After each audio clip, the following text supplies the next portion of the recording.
Lois Wolke, 10 Peak Road.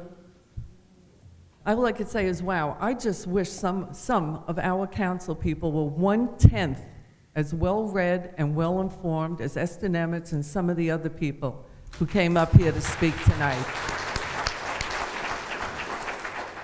This is an ordinance that's going to change the face of our community, in my opinion, not for the better.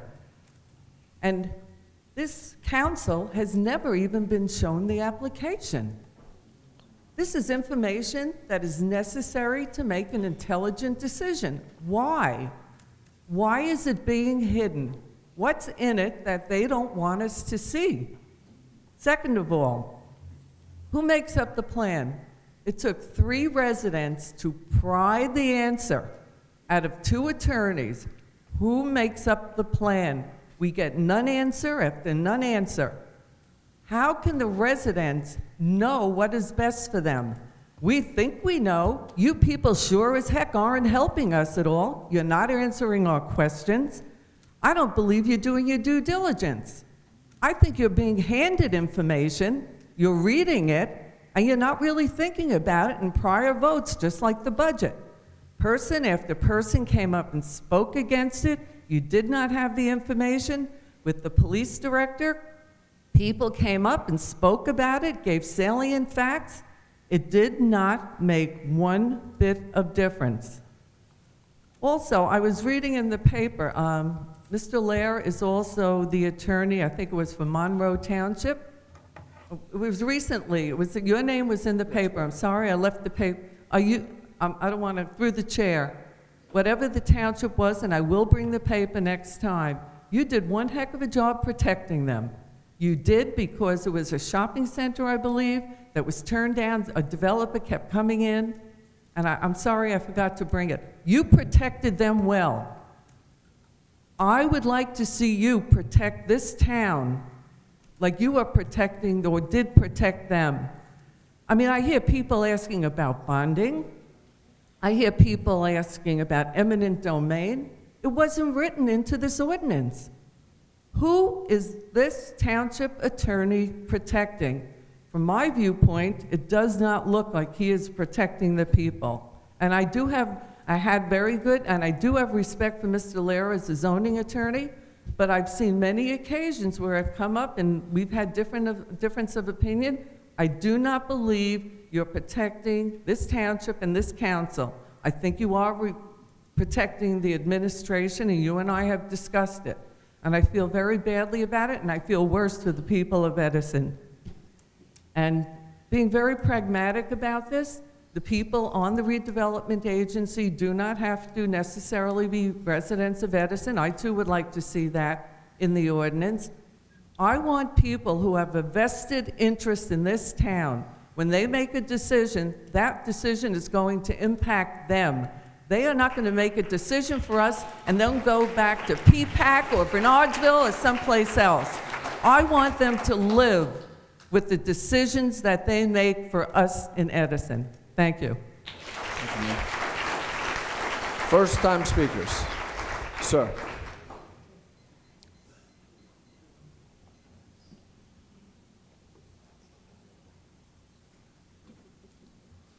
My name is Mr. Blake. I live at 18 Parch Place, which is just off of Central Avenue, down from the railroad. I assume I can speak about the development of the train station at this meeting? Not at this time, sir. You can, but it'll be after, a little later in the agenda. Right now, we're only talking about the ordinance regarding the redevelopment agency. I'll give a little input on that. Comes to my mind through the years, 49 years that I've been in Edison, and I see a good many people here, neighbors that have been here for some time when we were undeveloped or developed. It's getting to a point, I think many of us believe, we're overdeveloped. And now the concern comes along and wants to redevelop. If we're overdeveloped, and that's a matter of opinion, there should be no redevelopment, because that'll only bring on more.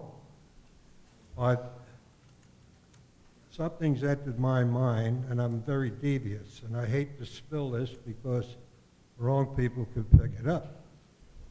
Eminent domain. You know what eminent domain means? They could take property away from veterans that fought for this country. It's happened over and over. Why would I speak about eminent domain? Constitution says, 14th Amendment, that no property shall be taken away from a citizen of the United States. In plain language, that's it. But the Supreme Court reviewed it over and over, and the Supreme Court says that the state can pass a law to take property away. Supreme Court disagrees with me. Well, all right, fine. The Supreme Court disagrees with what the Constitution says. Look it up. I know that the Constitution, if you've ever read it, and I believe it was John Hancock's handwriting, it's so beautiful that you can't read it. You have to get a printing form to really begin to understand your own Constitution. Because if you read that document, and I have it at home, it's extremely hard to really grasp what it says because of the beautiful way that he wrote that thing. Many people just pick it up, look at it, and that's it. But get back to eminent domain. You start developing in a town, developers get in. Here's where my devious mind works, and I'm sure they haven't said.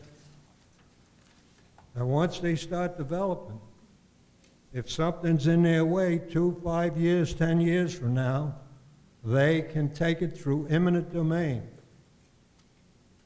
They've done it right over here in Piscataway. Cornell Farms. You remember Hadley Airport? Maybe you don't. I remember Hadley Airport. I used to live there, all right? When you took off the runway, dirt runway, you flew over the road, and if your motor conked out, you could always land in Cornell Farms. Well, that beautiful farm over there was worth $6 million. Eminent domain come along because of all the development that's over just past that, Home Depot and places like that. And they've taken that farm away from that family that had it for over 100 years, and they did it through eminent domain, which says that a developer can come in and force you out. They give you the evaluation of your property as they see it, not as we see our homes here in Edison. Of course, the property values are going up. I just got back from Arizona 2 months ago looking at homes, and I was down at Delaware 2 weeks ago. But get back to eminent domain. That's the keeper in there. And the council, I'm putting you on notice that there's a law in this state that says developers, and some people say only for hospitals, only for schools. That's a lot of bull. That's where it starts. They took Cornell Farms, they took a house in Avenel and several others, unfortunately, from veterans that fought in the Second World War, were wounded, and they had to give up their homes by law. And the Supreme Court supports it. The Constitution does not say that they can do it, but that's the way it is. So I'll get off of that and I'll sit down. But I want you to understand what my thoughts are, that after you start developing, and they want to develop further, they will force it through, or could force it through eminent domain. So beware. And that's my message on that. Of course, the train station is another deal, and that's where eminent domain may also come in, possibly not right away, but it'll be in the back door. And it's a very strong law, and it's been used in the state of New Jersey.